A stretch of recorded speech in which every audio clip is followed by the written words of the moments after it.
Agora nós vamos falar de uma coisa. Essa aí, daqui para frente é só alegria, né? Começando com esses 3 nomes aí, guardem esses nomes, porque agora Deus começa a fazer o trabalho da reforma. Esses 3 aí são a estrela da manhã da reforma. Assim, eles são conhecidos assim, né? Por que estrela da manhã? Porque a estrela da manhã é aquela que aparece no céu, na verdade o planeta Vênus, né? Aparece no céu antes do Sol nascer, né? Então, está chegando o Sol, certo? Quando esses homens aí aparecem. Inclusive, na cidade de Worms, depois nós vamos falar bastante de Worms, na Alemanha, há uma grande estátua de Martinho Lutero, um monumento. Em volta da estátua dele, tem 4 estátuas menores. Depois eu vou mostrar para vocês. Então tem a estátua dele em cima e 4 estátuas menores. Essas 4 estátuas são de Pedro Valdo, já falamos, século XII, dos valdenses, né? Daí uma estátua de John Wycliffe, século XIV. Aí uma estátua de Jan Hus, século XIV, XV. E uma estátua de Girolamo Savonarola, ou Jerônimo Savonarola, século XV. De Valdo nós já falamos, vamos falar agora dos outros 3. Esse é o último assunto nosso hoje. Vamos falar primeiro do Wycliffe. Wycliffe é inglês, nasceu, viveu e morreu no século XIV. Ele era um professor de uma universidade, ele era professor da universidade.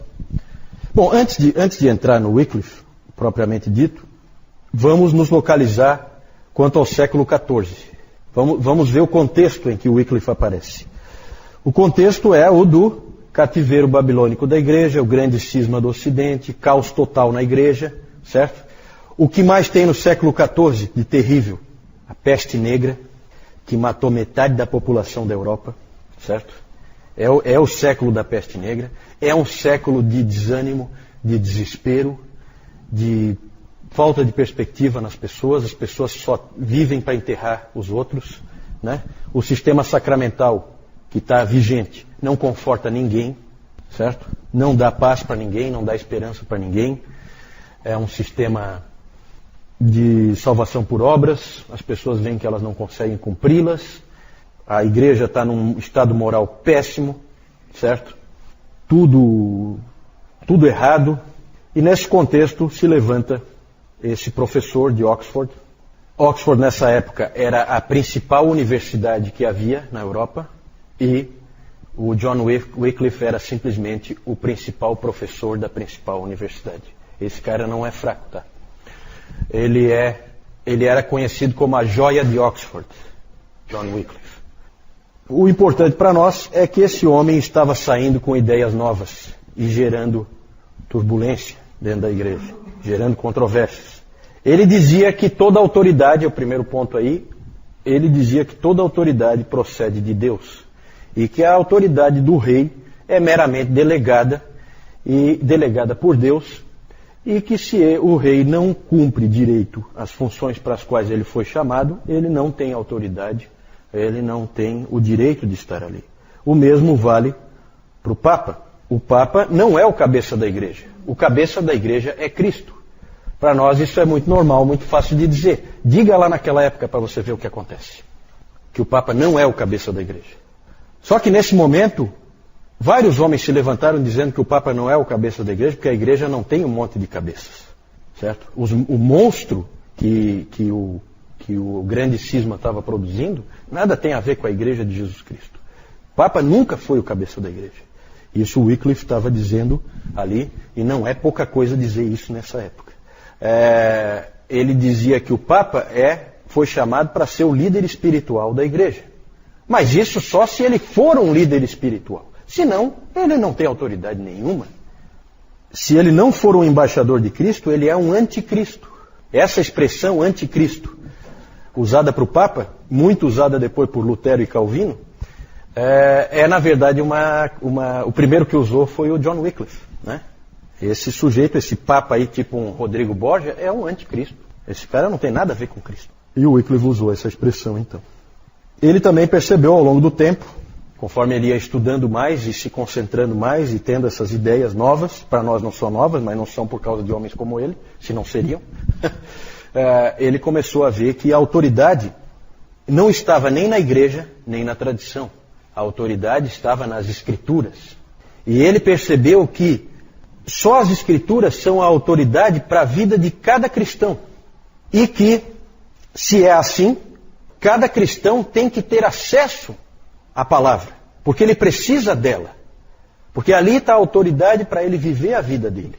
Isso fez com que o Wycliffe começasse a se esforçar para traduzir a palavra e colocá-la na mão das pessoas.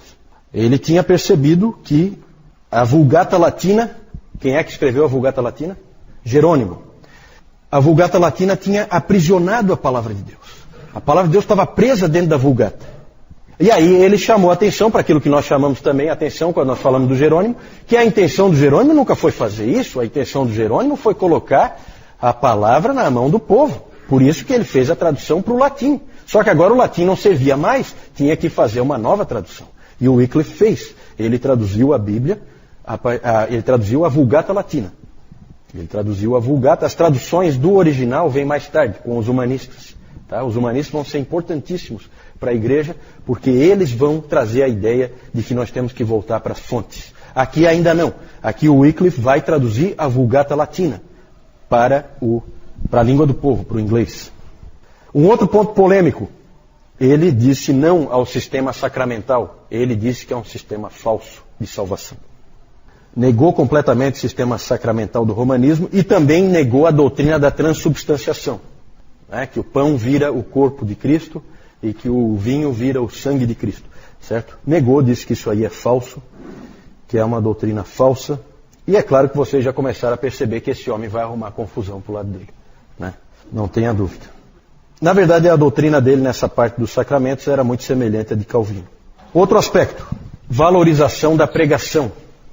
Ele passou a valorizar muito a pregação. A pregação tinha praticamente sumido. A pregação tinha praticamente desaparecido da igreja. Praticamente não existia mais, a não ser por meio dos valdenses. Mas os valdenses são um pequeno grupo perseguido, escondido, que não tem alcance. Né? A igreja oficial, os padres são incapazes de pregar qualquer coisa porque eles não sabem nada. Né? Ficou aquela ideia de que o importante é a missa, como é hoje ainda. Certo? Se tiver pregação da palavra, não faz a menor diferença, porque isso não é importante. Para o Wycliffe, ele viu que a pregação é fundamental. Ele chegou a dizer o seguinte: a pregação do Evangelho excede infinitamente a oração e a administração dos sacramentos. Claro que aí ele exagerou um pouquinho, né? Mas ele chegou a dizer isso. Houve um exagero, mas impressiona o resgate que ele está fazendo da pregação. É claro que isso aí depois vai ser fundamental para a reforma. Os puritanos vão beber aí direto. Né? E a igreja hoje, ainda as igrejas que são fiéis à sua tradição, ainda mantém essa valorização da pregação. Uma das coisas marcantes é que nós estávamos de novo diante de um agostiniano que cria nas doutrinas da graça. Certo? Coisa rara. Cria na eleição, cria na graça. Ele tinha sido muito influenciado por um outro homem, que é pouco conhecido, que é esse aí, o Thomas Bradwardine. Esse homem, eu vejo assim, ele só é pouco conhecido porque quando ele assumiu como arcebispo da Cantuária, ele só ficou 40 dias no cargo porque ele foi ceifado pela peste negra. Certo? Ele acabou morrendo da peste negra. Mas ele escreveu livros influentes de matemática e de física. Ele era um professor, influenciou muito o Wycliffe. Ele escreveu livros de matemática, livros de física, e escreveu um livro sobre a graça, cujo título era Sobre a Causa de Deus contra os Pelagianos. E é um livro em que há ali um agostiniano típico, trazendo a doutrina da graça de volta. Era a primeira vez que alguém fazia algo a respeito, desde o Gottschalk. Nós falamos do Gottschalk no domingo passado, no século IX. O Gottschalk foi espancado e depois foi jogado na prisão e tal, porque ele defendeu a doutrina da graça, a doutrina da eleição, conforme Agostinho tinha defendido. E então, desde o século IX, não tinha mais ninguém aparecido. E o Bradwardine trouxe isso de volta. Quando o Bradwardine morreu, o Wycliffe tinha 19 anos. Um livro importante do John Wycliffe é Pequena Regra da Vida, o título do livro. Lá naquele livro você pode ler coisas do tipo assim, ó, no fim do dia, pense em como você ofendeu a Deus. E pense em quão graciosamente Deus te salvou, não para te deixar abandonado à própria sorte, mas para viver sob a sua misericórdia e bondade. Isso é graça. Para nós, um texto desse é normal. Para eles, é novidade. Para eles, é esperança. Isso aí. Né? Num mundo que não traz esperança nenhuma. Tem historiadores que escrevem sobre o século XIV e falam que o consolo nosso é que já existiu um século como o século XIV. Né?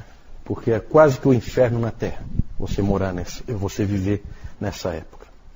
Muitas pessoas ouviram essa mensagem cheia de vida e foram cativados por ela. E rapidamente o Wycliffe passou a ter seguidores. E esses seguidores foram chamados de Lollardos. Boa parte desses Lollardos tornaram-se pregadores. Esse nome Lollardos ninguém sabe direito qual é a origem dele, mas foi assim que eles foram chamados, os seguidores das doutrinas de Wycliffe. Há um escrito da época que diz o seguinte: é difícil alguém encontrar duas pessoas na estrada sem que uma delas seja um discípulo de Wycliffe. Tal a influência que o Wycliffe estava conseguindo naquela época. E é claro que ele podia ser chamado pelas pessoas de joia de Oxford, mas para o Papa, o título que ele recebia do Papa era o mestre de todos os erros. Esse é o título que o Papa deu para ele. Ele era um queridinho do Papa. O Papa escreveu diversas bulas papais contra Wycliffe e até contra o reitor de Oxford, porque ele dizia: como é que você permite um sujeito desse ficar aí na sua universidade? E o reitor dava um jeitinho, né? Porque ele era o grande professor da faculdade ali.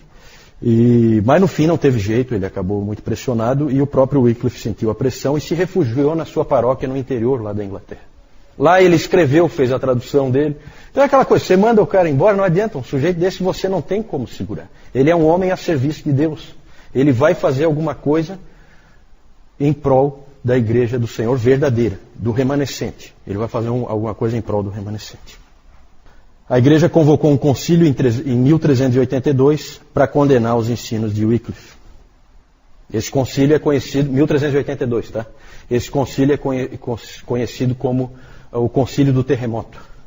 Porque no meio do concílio houve um enorme terremoto, derrubou um monte de paredes, derrubou torres. Foi um terremoto fortíssimo. E aí é aquela coisa, né? Providência de Deus. Cada um interpreta como quer. Quem era do lado do Papa disse que o terremoto aconteceu mostrando a ira de Deus contra Wycliffe e os seus ensinos absurdos. E quem era do Wycliffe dizia que aquilo ali era a condenação de Deus sobre o concílio. Né? Então é aquela coisa, cada um interpreta ao seu bel prazer. Né? Não tem validade nenhuma a interpretação da providência. Né? A gente vê por esses acontecimentos históricos. Mas é conhecido como 1382, o concílio do terremoto. O interessante disso tudo é que Wycliffe, da mesma forma que Lutero, são personagens da história da igreja que impressionam por terem morrido de morte natural. Né? Lutero e Wycliffe sempre chamam a atenção por ter morrido de morte natural, o que era improvável, dadas as características do que eles faziam. Mas é que havia muita turbulência acontecendo com o papado, e aí a atenção não deu para focar. Né? Havia muita turbulência lá com aquela coisa da divisão, 3 papas, 2 papas, 3 papas.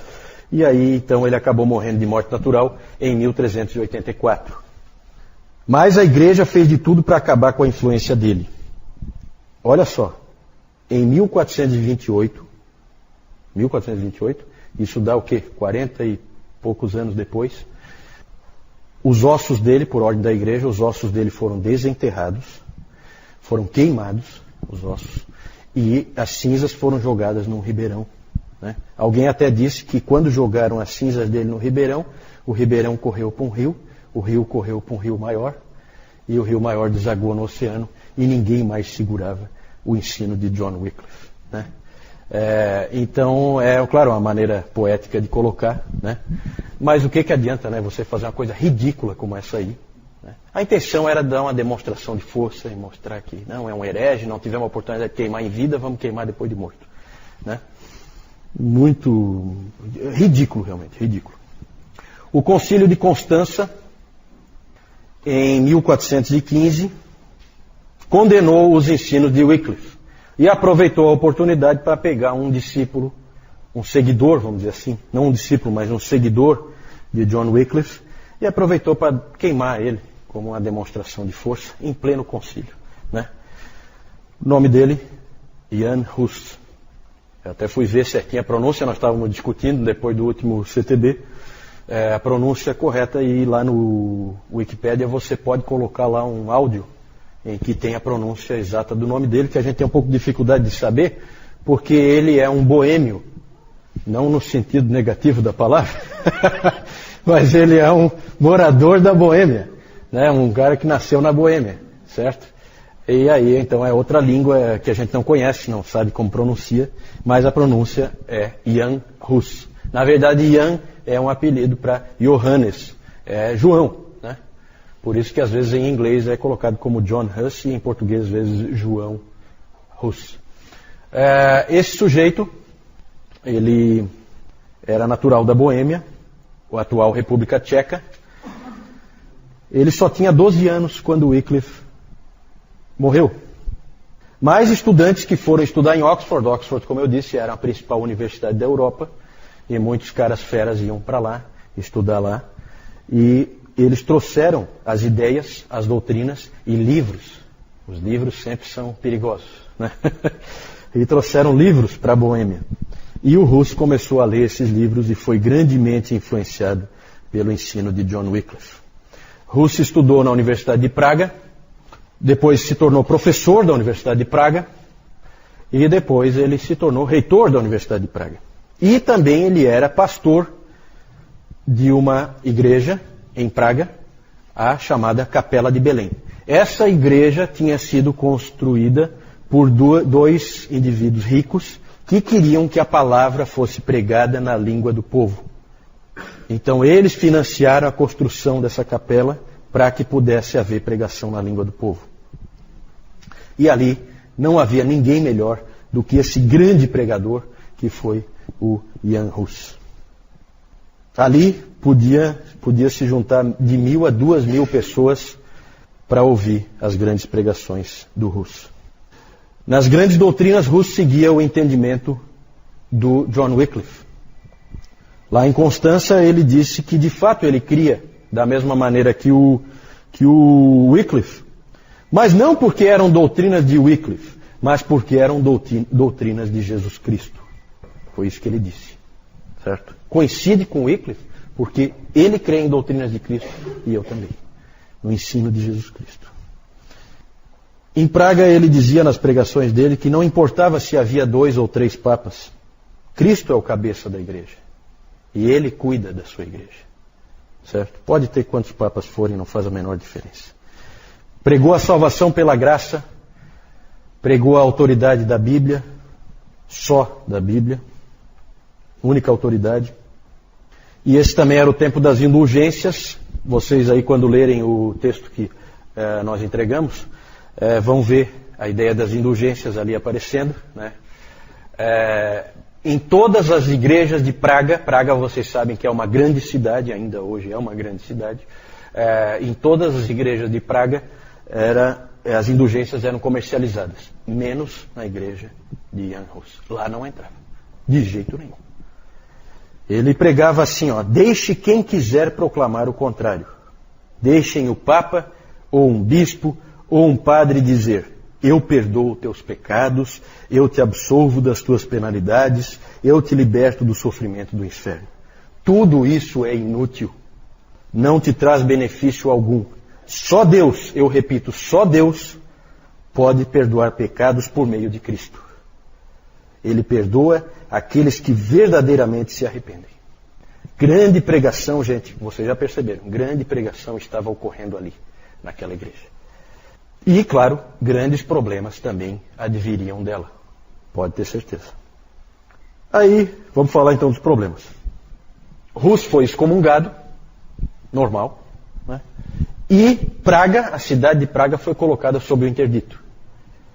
O Rus, para diminuir o sofrimento e a pressão sobre as pessoas, ele então resolveu sair de Praga para evitar essa pressão do interdito. Então ele saiu da cidade, mas continuou pregando no meio rural. Né? Ninguém segura um sujeito desse. Né? Ele então foi convocado para se apresentar diante do grande concílio de Constança. O concílio que nós já falamos. O concílio que inclusive resolveu o problema dos 3 papas. Foi o concílio que obrigou eles todos a renunciarem. Portanto, dá para perceber que é um concílio importante e de grande autoridade. E ele foi convocado a comparecer lá. O Rus queria ir, mas os seus amigos e seguidores não queriam deixar ele ir de jeito nenhum, porque sabiam o que ia acontecer. Mas o Rus, ele achava que se ele pudesse pregar para aqueles irmãos que estavam lá, e eles ouvissem o verdadeiro evangelho, então eles poderiam entender, e a igreja poderia vir para o caminho certo. Né? É claro que isso aí é uma ilusão, é um sonho. Né? Eles nem sequer permitiram que ele pregasse. Até porque eles tinham medo da pregação dele. Ele sequer pôde pregar. O imperador, localizem-se, tá? Imperador é o imperador do Santo Império Romano. É o imperador germânico. Ele era amigo do Jan Hus e ele garantiu para o Rus um salvo-conduto. Um salvo-conduto era uma garantia da parte do imperador de que não aconteceria nada com ele. Ele poderia ir e voltar, o imperador garantia. Garantia inclusive pela força. E o imperador tinha força. Então o Rus acabou, mesmo sabendo que seria perigoso, ele acabou indo. Lá no concílio, evidentemente, ele foi condenado de cara. Não deixaram ele pregar, ele não pôde falar. Simplesmente acusaram ele com todo tipo de acusação. E, por fim, o Sigismundo, o imperador, nome bonito, Sigismundo, sob pressão do concílio, ele revogou a promessa de salvo-conduto. Porque os integrantes do concílio disseram para ele o seguinte: não, ninguém é obrigado a guardar a palavra para um herege. Então, olha a situação que o Rus ficou. Traído, né? Condenado. A situação dele ficou realmente difícil. Ele então foi preso, condenado, lá mesmo em Constança, e foi então condenado a ser queimado na estaca. Ele morreu então queimado lá em Constança, cantando em latim: Cristo, Filho do Deus vivo, tem misericórdia de mim. Lutero disse o seguinte sobre Rus: observe como Rus agarrou-se firmemente em seus escritos e palavras às doutrinas de Cristo. Com que coragem ele lutou contra as agonias da morte. Com que paciência e humildade ele sofreu toda a indignidade. E com que grandeza de alma ele confrontou uma morte cruel em defesa da verdade, enquanto fazia todas essas coisas sozinho, diante de uma assembleia importante, uma assembleia imponente dos grandes da terra, como um cordeiro que fica no meio de leões e lobos. Se um homem assim pode ser considerado um herege, nenhuma pessoa debaixo do sol pode ser vista como um verdadeiro cristão. O Lutero sempre manifestou a sua dívida para com Jan Hus. Em 1529, Lutero escreveu: eu estive até aqui ensinando e sustentando todas as opiniões de Hus, sem que eu soubesse. Nós somos, todos nós, hussitas sem saber. Eu não sei nem o que pensar a respeito de tão grande maravilha que Deus estava fazendo. Então, o Hus então foi morto, mas os hussitas não.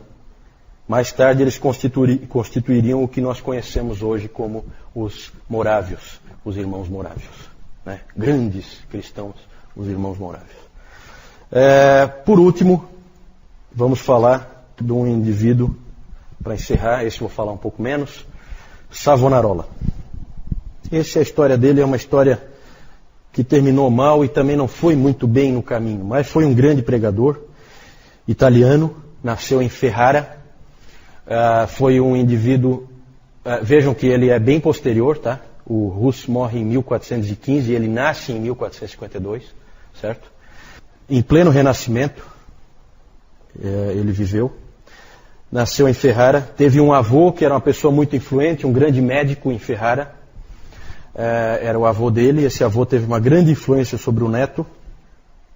O avô dele tinha um caderno onde ele escrevia pensamentos que ele tinha, esse médico, avô dele. E esse caderno ele entregou para o neto, deu de presente para o neto. E lá você pode ler uma coisa assim, ó: nem o Papa, nem os vigários têm o direito de ensinar qualquer coisa contrária às coisas instituídas por Deus. Tudo o que precisamos saber pode ser encontrado na palavra de Deus. Então vocês já veem aí a influência desse avô sobre o neto dele, né? E como a coisa está, como realmente a estrela da manhã já está brilhando no horizonte, começa a aparecer em todo lugar. Isso aqui é na Itália. Em todo lugar começa a aparecer a ideia de que as Escrituras são a palavra de Deus. E que essa igreja aí é realmente uma piada. E que nós temos que fazer aflorar o remanescente, como a verdadeira igreja, né? Isso tá em todos os lugares, começa a aparecer. Esse Savonarola, ele teve uma desilusão amorosa.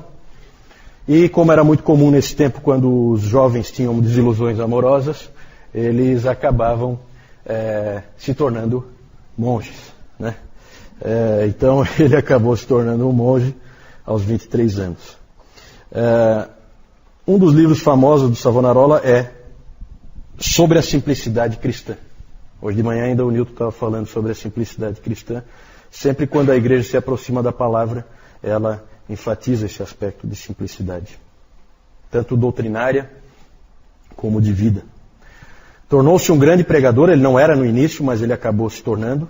Alguém uma vez, quando ele pregava, ele tinha um sotaque muito estranho para quem vivia em Florença, que foi em Florença que ele se tornou pregador, e mandaram ele ir ouvir uma outra pregação de um outro cara famoso lá, um cara bom de retórica, e ele falou assim: não, eu não vou ouvir. Lá ele prega filosofia, ele prega Cícero, ele prega Platão.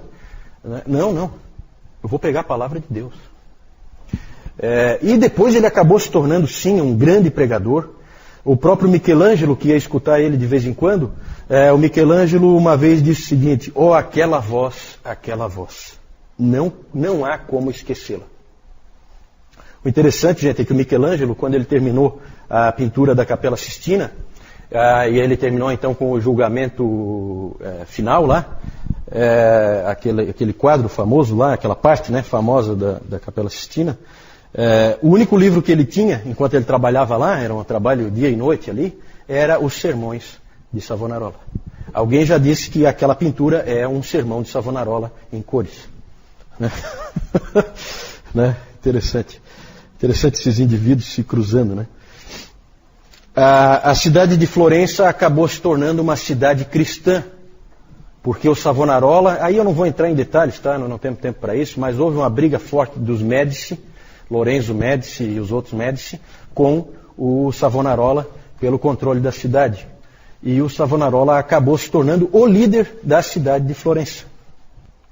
Então, em 1494, a cidade de Florença se tornou praticamente uma teocracia, com o Savonarola à frente. Isso foi um grande erro, tá?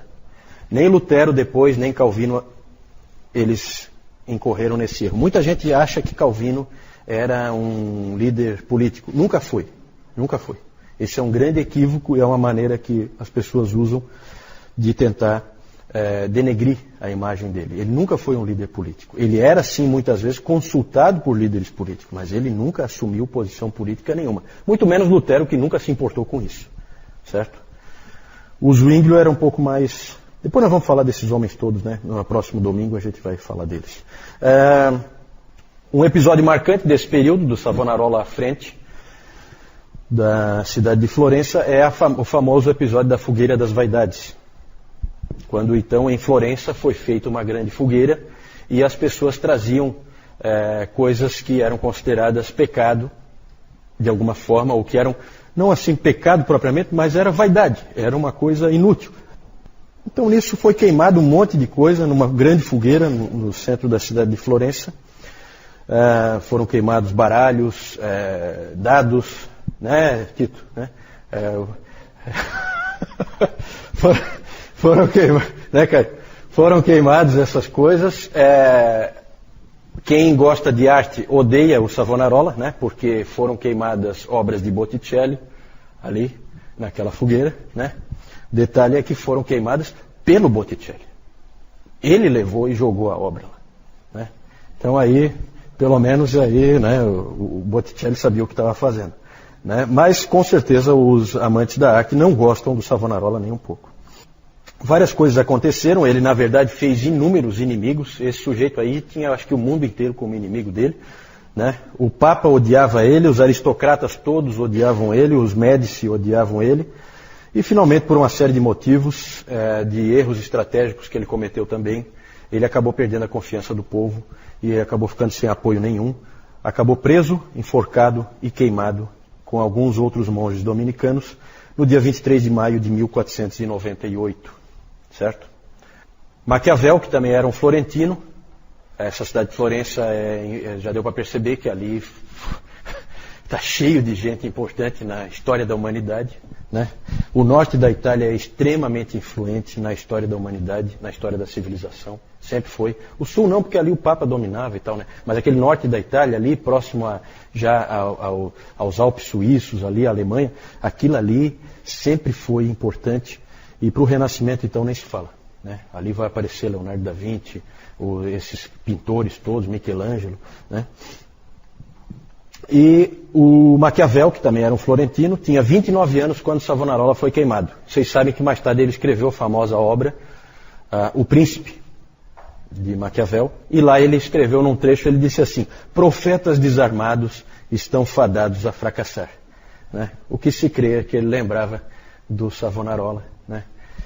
Ele não tinha quem o defendesse, diferente do Lutero, né? E aí o que acaba acontecendo com esses caras é que eles são queimados. E fim de papo. Quando ele foi queimado, um menino de 15 anos já andava pela Saxônia. O nome dele? Lutero. Exatamente, Martinho Lutero. Então aqui nós estamos à beira da Reforma Protestante. Sobre Savonarola, Lutero disse: enquanto o anticristo condenou Savonarola, Deus o canonizou em nossos corações. Essa é a palavra de Lutero sobre o Savonarola. Só vamos encerrar então mostrando aqui algumas figuras. Quero mostrar para vocês o monumento da Reforma em Worms. Vocês chegaram a ver isso aí? Não, né? Então ali vocês conseguem ver, bem por fora tem alguns protetores do Estado, tá? É gente que protegeu a Reforma militarmente, né? Claro que ali vai ter o Frederico da Saxônia e tal. Mas lá no meio, onde aparece o Lutero, aqui está o Lutero, vocês veem que tem 4 estátuas. Ali tem uma pessoa, para vocês terem uma ideia do tamanho. 4 estátuas em volta, uma em cada ponta. Quem são? Pedro Valdo, John Wycliffe, Jan Hus e Girolamo Savonarola. Exatamente. Sempre aquela ideia de que não é uma coisa isolada a reforma. Não foi Lutero que fez sozinho, né? Aí o Wycliffe, vocês veem ali uma figura dele, ele aqui ó, estudando, né, fazendo a tradução da Bíblia. Aqui ele com os Lollardos, os pregadores Lollardos. Na verdade não tem nós não sabemos se ele enviou pregadores, esse quadro aqui é um pouco fantasioso. E aqui o episódio, não dá para ver muito bem, né? Mas é o episódio do desenterramento, né? Não sei como é que se diz, como é que se fala? Desenterrar, exumação, né? Desenterraram os ossos dele, jogaram na fogueira e depois jogaram no ribeirão, certo? Então, realmente é uma coisa ridícula. Aqui os Lollardos sendo queimados, não cheguei a falar, mas muitos Lollardos foram queimados, certo? Pela igreja. O Jan Hus, aqui toda a preparação para o Hus ser queimado em Constança, certo? Aí o Savonarola, existe uma estátua dele, né? Pregando. Ele viveu exatamente naquele período do Rodrigo Borgia. Então aquelas barbaridades que estavam acontecendo lá, ele denunciava de púlpito aqueles absurdos que o Papa Alexandre VI estava fazendo, né? Aqui o púlpito dele, as pessoas então que vinham ouvi-lo, né? Ali a praça central de Florença, onde ele foi morto. E aqui uma figura dele, né? Eu acho que a desilusão amorosa dele tinha razão de ser, né?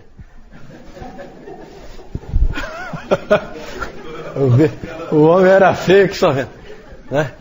Mas Isso aí não quer dizer grande personalidade, né? Grande homem de Deus. Gente, vamos ficar por aqui então. Nós então hoje chegamos num ponto muito legal. Domingo que vem, não percam, domingo que vem nós vamos falar da Reforma Protestante. Nós agora chegamos aqui na borda da Reforma, né? Nós praticamente terminamos já o segundo período. Nós vamos entrar, o terceiro período, nós vamos entrar no quarto período, certo? Nós vamos entrar no quarto período, nós vamos ver a Reforma. E com certeza, com o que vocês já viram, dá para perceber que dá para dar graças a Deus.